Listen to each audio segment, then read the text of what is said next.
Hello అండి, with the cost of సమ్మేళనం. మా వెబ్ సిరీస్ రిలీజ్ అయిన రోజు ఇక్కడ ఒక వెరీ స్పెషల్ రెస్టారెంట్ కూడా ఓపెన్ అయింది.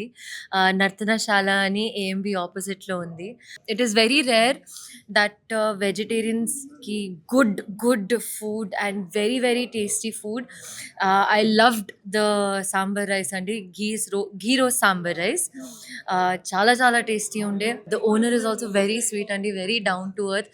అందరికి వెళ్ళి అడుగుతుండే if they like the food or what changes would they want. So please do visit this restaurant. సమ్మేళనం చూసిన వాళ్ళకి 10% డిస్కౌంట్ కూడా ఉంది. వచ్చేయండి. మా మెయిల్ క్యాస్ట్ అడిగితే ఓకే ఇచ్చేస్తాను అని చెప్పారు. So please do watch our web series and అలానే వెబ్ సిరీస్ చూసిన ఆనందంలో వచ్చి మీ ఏమంటారు స్టమక్ ని కూడా ఫుల్ చేసేసుకోండి నర్తనశాలలో. వీళ్ళది paneer majestic is so yummy. Thank you Narthanasala. And thank you so much for having us and our team here. It was a beautiful day. Thank you.